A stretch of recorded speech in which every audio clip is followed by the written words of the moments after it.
Bonjour, j'ai envie de te faire aujourd'hui une vidéo pour te parler un petit peu de où j'en suis avec mes problèmes de sommeil et, euh, et la gestion de mon stress parce qu'en fait c'est lié. Donc une des vidéos les plus regardées de ma chaîne, c'est une vidéo où je te parle du fait de mon état de santé dans le passé et notamment j'ai été diagnostiquée narcoleptique.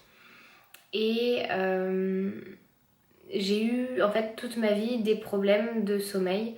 Et en travaillant avec donc des praticiens, des thérapeutes de médecine traditionnelle indienne, l'Ayurveda, de médecine traditionnelle chinoise, des praticiens de gestion des émotions, tu vois, j'ai fait un peu de sophrologie. Là dernièrement avec une amie qui s'est formée, j'ai fait de la cohérence cardiaque. Je me suis en fait, j'ai amélioré mon état de santé à un niveau assez impressionnant en changeant en fait mon mode de vie, en changeant mon alimentation, en changeant euh, mon mode psychologique en fait, en comprenant des blessures que j'avais de mon passé ou des choses comme ça. En fait, j'ai réussi à ne plus être dans cet état de maladie. Et il y a 2 ans, quand j'ai ouvert cette chaîne, j'étais déjà dans un état qui était assez éloigné de l'état dans lequel j'avais été diagnostiquée d'un narcoleptique. Mais j'avais encore des gros problèmes de sommeil. Et ça se traduisait par le fait qu'en fait j'arrivais pas à avoir un rythme de sommeil régulier en fait. J'arrivais pas à m'endormir relativement tôt, donc tu vois vers 11h, minuit, et à me réveiller tôt le matin en fait. J'étais incapable de me réveiller tôt le matin, donc tôt c'est même pas ultra tôt tu vois, mais ça va être juste du 8h, 9h. J'étais incapable de me réveiller à 8h, 9h. Quelle que soit l'heure à laquelle je me réveillais en fait, j'arrivais pas à, à émerger en fait, j'étais pas présente, mon cerveau était pas réveillé avant midi, 13h, 14h. Et donc j'ai pris conscience en janvier 2020 que déjà mes problèmes de sommeil étaient probablement dus à du stress. Parce qu'en fait, je me rendais compte que mon sommeil n'était pas pleinement récupérateur. Et notamment, j'avais beaucoup de problèmes où je m'endormais tôt, par exemple. Mais après, je me réveillais au milieu de la nuit et j'arrivais plus à me rendormir. Je me sentais en énergie, tu vois, je sentais que j'avais de l'énergie. Et en fait, j'ai fait une formation en médecine chinoise. Et la formatrice nous a parlé des méridiens et notamment en fait d'un méridien qui s'active. Alors je me rappelle plus comme ça les heures, mais en gros s'il est stimulé entre 21h... Non, je crois qu'il s'active entre 21h et 23h. Et en fait, moi j'ai capté que c'était exactement... et donc c'est le méridien du stress. Et en fait, j'ai capté que c'était exactement ce créneau horaire-là où j'avais tendance à me réveiller et être vachement active en fait. Et donc c'est là où je me suis dit, ah mais en fait, il doit y avoir... je dois avoir un problème de stress. Et en fait, un des gros symptômes du stress, c'est que tu te rends pas compte que tu es stressé.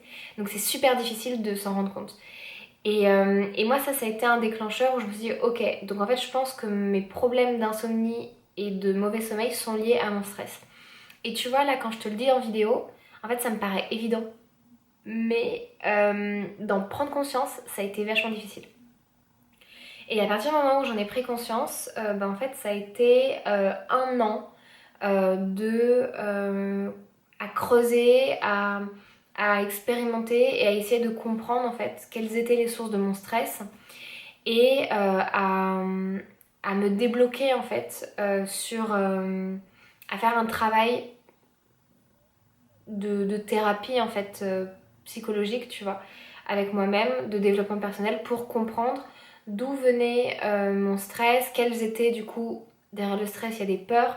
Quelles étaient mes peurs, quand est-ce qu'elles s'appliquaient, pourquoi elles s'appliquaient et quelle était la pensée potentialisante que je pouvais mettre en place pour remplacer la croyance limitante qui en fait me stressait, tu vois. Ou quel était l'événement déclencheur de ma peur et comment je pouvais donc aller creuser, aller identifier cet élément déclencheur de ma peur. Généralement, c'est un événement qui s'était passé dans ma vie et du coup qui m'avait donné le schéma de pensée que à chaque fois que je me retrouverais dans une situation similaire, le schéma allait à nouveau se répéter. Et voilà, et essayer en fait d'être consciente et clairement me faire aider parce qu'en fait, et moi j'ai beaucoup de chance parce que j'ai des amis qui sont hyper bienveillants dans mon entourage et qui sont à l'écoute en fait des signaux comme ça de stress et qui sont sensibles en fait. J'ai beaucoup de gens sensibles autour de moi émotionnellement et du coup en fait ça me fait des... Il me renvoie en fait tout de suite dès qu'il y a une situation où je suis un peu stressée, il me renvoie un peu en inconfort et donc du coup moi ça m'aide à identifier les situations où je suis dans le stress parce que sinon j'ai du mal à les identifier. Et j'ai aussi depuis 6 mois consulté une naturopathe que je te conseille vivement qui fait des sessions à distance qui s'appelle Marjorie Malgras et elle a un Facebook et un compte professionnel qui s'appelle Moonflow. Je vais te le noter en barre d'infos. Et en fait, elle m'a accompagnée elle m'a donné des plantes, elle m'a donné des compléments alimentaires pour aussi m'aider à me rééquilibrer physiologiquement. Parce qu'en fait, j'avais tellement accumulé ce déséquilibre dans ma vie qu'en fait j'étais hyper déséquilibrée physiologiquement et en fait il fallait d'abord rétablir un équilibre au niveau physiologique. Donc du coup j'ai vraiment travaillé à la fois sur un rééquilibrage alimentaire, mais quand je dis rééquilibrage alimentaire c'était aussi réapprendre à manger par exemple sans les grignotages, tu vois, à des heures qui me correspondaient, quoi manger à quelle heure, tu vois. Donc identifier les carences que j'avais, prendre des compléments alimentaires et d'ailleurs je vais te sortir une vidéo dans pas longtemps où je vais te sortir une vidéo qui n'est pas encore sortie à l'heure où je te tourne la vidéo mais qui sera sortie à l'heure où je vais te publier cette vidéo où justement en fait je crois que c'était en juillet 2020 donc là on est en mars 2021. C'est une vidéo que j'avais tournée, je crois, juillet-août 2020, où justement en fait je te montrais tous les compléments alimentaires que je devais prendre. Et j'ai tenu ça pendant 6 mois et franchement ça m'a saoulée parce que moi les compléments alimentaires, ça n'a jamais été mon gros dada en fait. Enfin tu vois, j'ai pas le but de vivre en prenant des pilules en fait tous les jours. C'est pas quelque chose qui me branche. Mais ça a été nécessaire parce qu'en fait j'étais tellement dans un état de détresse, de déséquilibre physiologique que en fait j'en avais vraiment besoin. Et parce qu'en fait en février 2020 j'ai fait un burn-out et pendant 3 mois j'étais incapable de réfléchir et de parler correctement. Et je t'ai fait quelques vidéos pour documenter ça, mais c'était vraiment très compliqué. Tu vois, je faisais une vidéo où j'étais super lente, où j'avais vachement de mal à mettre mes pensées en place. Et c'était le seul truc que je pouvais faire de la journée. Et après, en fait, je dormais toute la journée. Enfin, c'était vraiment impressionnant. Et, euh, et voilà, donc si j'essaye de mettre un peu en forme ma pensée, parce que là j'essaye de te faire une vidéo où du coup je t'explique comment moi j'ai fait et éventuellement te donner des conseils. Les conseils que je pourrais te donner qui se sont appliqués à mon cas, c'est qu'en fait j'ai clairement eu besoin d'aide. Donc une aide à la fois psychologique pour me rendre compte en fait des problèmes parce qu'il y a des choses, notamment le stress, que en fait c'est impossible de m'en rendre compte vraiment par moi-même. Enfin, c'est pas vrai que c'est impossible, mais c'est juste très difficile et ça prend beaucoup de temps et ça prend beaucoup d'énergie et en fait autant se faire aider, donc soit par des professionnels, soit par des amis bienveillants dans mon cas. Et du coup ça passe aussi par accepter les critiques et accepter le retour en fait des gens sans trop le prendre personnellement. C'est vrai que parfois c'est difficile, surtout que clairement, et moi de toute façon c'est toujours une étape que j'accepte, en fait quand on me notifie que je suis stressée ou que j'ai une peur, j'ai un mécanisme de défense qui dit oh, non, pas du tout. Et du coup, il faut toujours que que je prenne le temps d'accueillir l'information, que je me pose seule et que je réfléchisse et que je me rende compte, oui, effectivement, la personne a raison et effectivement, j'ai un problème de stress ou de peur sur cet angle de ma vie en fait. Et moi je sais que une des alarmes que je mets en place, c'est en fait quand quelqu'un met le doigt là où ça fait mal, j'ai un mécanisme de défense qui tout de suite dit oh non, pas du tout. Et ça en fait c'est vraiment pour moi le signal que ah bah si, en fait il y a quelque chose. Et du coup je sais qu'à chaque fois qu'une amie me dit un truc et que j'ai la réaction de oh, non c'est pas vrai, bah du coup je sais qu'en fait j'observe et j'ai une alarme dans ma tête qui me dit ah ah t'as réagi comme ça. Ça veut dire que c'est vrai. Et ça m'aide beaucoup d'être avec des gens bienveillants voilà, qui ont le courage en fait, parce que c'est pas facile, surtout quand t'es impliqué dans des relations un peu intimes, quand t'as des amitiés fortes, t'as pas envie de perdre la personne, et donc du coup c'est un peu une mise en danger, je pense, pour l'ami de dire s'il y a un truc qui va pas.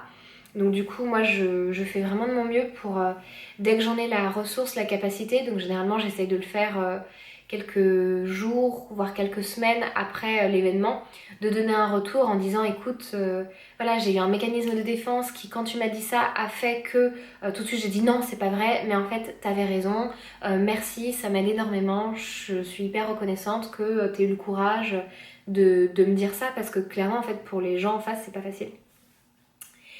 Et, euh, et en fait, là, c'est un travail que je suis en train de faire, que je suis en train de mettre en place, mais apprendre à connaître ma capacité, en fait, de énergétique, en fait. Moi, avant, j'avais aucune limite, en fait. Si je me disais que j'avais envie de faire ça, en fait, j'allais bosser comme une tarée. Jusqu'à des heures pas possibles en fait pour remplir mes objectifs en fait.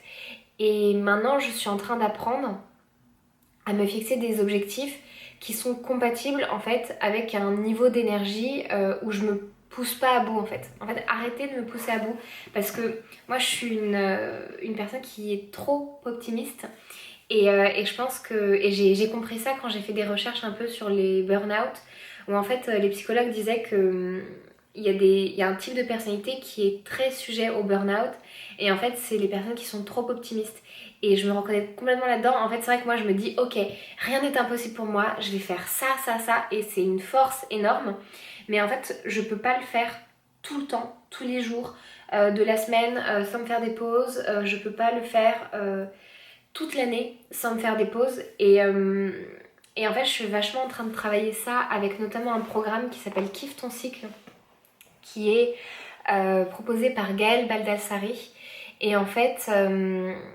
c'est apprendre à travailler aussi avec des cycles et notamment vu que j'ai un utérus qui fonctionne et qui me donne un cycle menstruel régulier en fait. Du coup, c'est apprendre à vivre, donc dans mon cas, mais après, si tu n'as pas d'utérus, tu peux aussi le faire avec ton propre cycle parce que je pense que chaque humain est cyclique. Mais du coup, c'est apprendre à m'organiser et à être consciente de mon niveau d'énergie en fonction de mes cycles. Donc mes cycles, il y en a plusieurs, c'est au pluriel, ça va être mon cycle menstruel. Donc par exemple, quand j'arrive, quand je suis à l'approche de mes règles, je sais que c'est un moment où j'ai moins d'énergie, donc du coup favoriser plus du repos. Quand je suis en période plus proche de l'ovulation, je sais que c'est un moment où je vais avoir en général plus d'énergie et donc du coup je vais pouvoir me programmer plus de choses. Et là en fait je suis en train de faire un travail où j'essaye de noter en fait les choses que je fais, les choses que je suis capable de faire en fait pour essayer de prendre conscience de ok, quand je suis dans telle période, pour essayer d'anticiper en fait, de savoir ok, la semaine prochaine je vais être dans telle phase de mon cycle, du coup je devrais être capable de faire ça, tu vois, et essayer en fait de me faire une structure qui est flexible dans mon organisation. En fait j'apprends à m'organiser.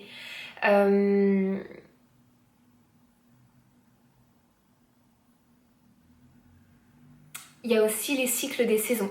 Je sais que clairement, je vais avoir plus d'énergie au printemps et en été que en automne et en hiver. Et notamment sur la fin de l'hiver, je sais que il faut que je baisse un peu plus le pied en fait. Et après, en fait, il faut que j'ajoute une flexibilité pour être aussi capable de rebondir en fait en fonction des événements de la vie parce que la vie c'est plein d'imprévus et j'ai envie d'être capable aussi de m'adapter aux imprévus. Et du coup, là je suis pas encore en train... Enfin, là en fait, je suis en train de développer le concept de ce que j'ai envie de faire, mais je me rends bien compte que ça, c'est vraiment un outil qui va énormément m'aider à gérer mon stress. Et si je te le reformule, en fait, ça veut dire apprendre à me connaître, mes besoins, mes limites en termes de capacité de travail et mes réelles limites sans... Parce qu'en fait, le problème, c'est que moi, j'ai appris à travailler en toujours dépassant mes limites. Mais en fait, c'est travailler jusqu'à la limite de... là, je commence à taper dans mes réserves d'énergie, en fait. Et c'est bien parce que je sais que j'ai une forte capacité de travailler, même quand je suis au-delà de mes réserves de pleine énergie. Mais du coup, en fait, essayer de mettre en place des outils pour justement me ressourcer et accepter de le faire que quand c'est vraiment nécessaire. Mais quand c'est pas si nécessaire de me pousser à bout, du coup de préserver mon énergie et de m'accorder des temps où je me ressource. Après, il faut aussi que j'apprenne à identifier des activités qui me ressourcent, qui me régénèrent vraiment. Et moi, je sais que ça va être des moments où je vais être toute seule, ça va être des moments où je vais être dans la nature, ça va être des moments où je vais vraiment prendre du temps pour moi et donc identifier qu'est-ce que c'est. Par exemple, moi, ça va être prendre des longues douches, des balades en forêt, faire des vidéos. Moi, ça me ressource énormément. Prendre du temps pour faire de la méditation, prendre du temps pour faire du yoga. Mais tout ça, en fait, c'est toute seule.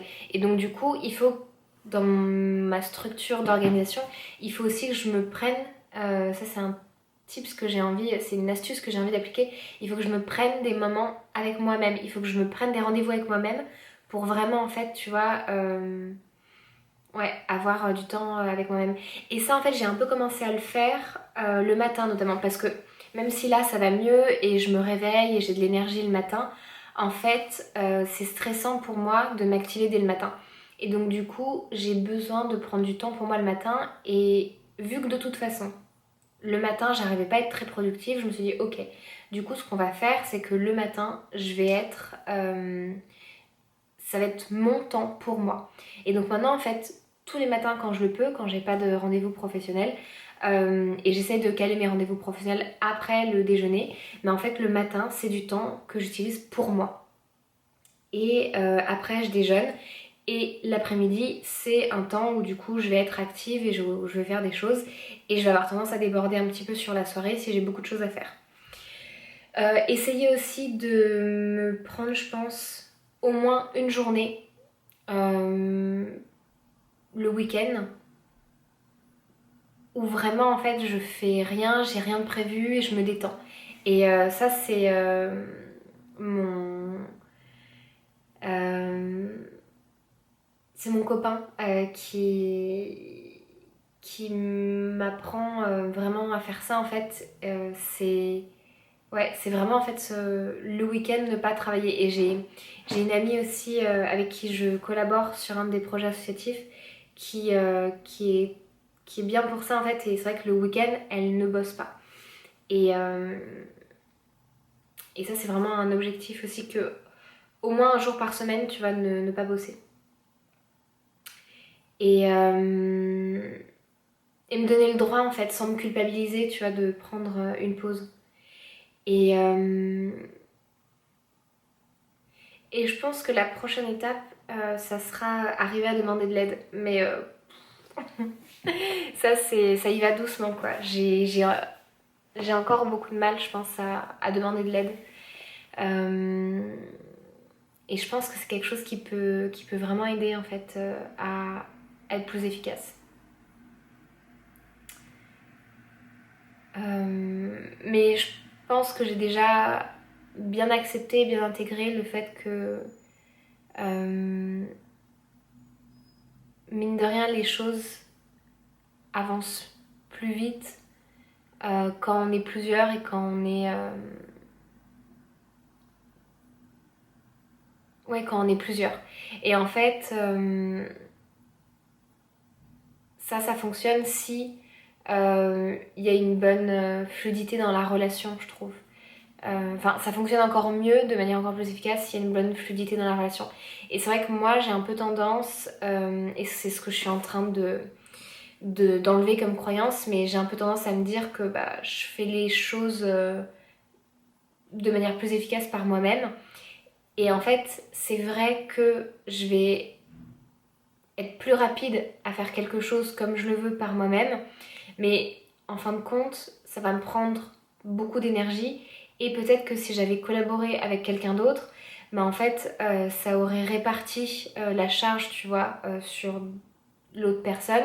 Ça aurait probablement été un peu différent, mais peut-être en fin de compte mieux, parce que du coup, ça prend en compte aussi la vision d'une autre personne, et je trouve que c'est plus riche. Et, euh, et en fin de compte, ça divise le stress par deux et ça amplifie la joie de la réussite par deux si je travaille avec quelqu'un d'autre et si avec une deuxième personne, voire par trois, tu vois, si on est trois et ainsi de suite.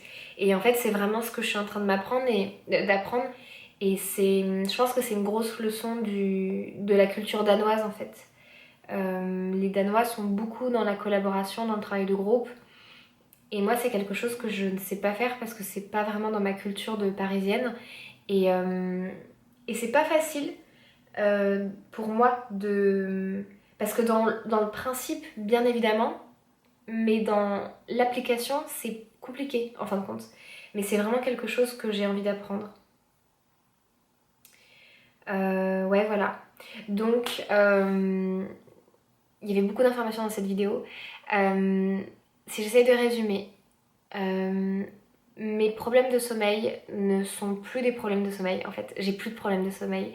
Et je suis hyper fière. J'avais vraiment envie de te partager ça dans cette vidéo parce que j'ai presque 30 ans. Et ça fait presque 30 ans en fait que j'ai des problèmes de sommeil et des gros problèmes. Et en fait, je crois que j'ai enfin réussi à me débarrasser de tous les blocages, tous les problèmes psychologiques, physiologiques, de mode de vie qui généraient ce déséquilibre et ce problème de sommeil.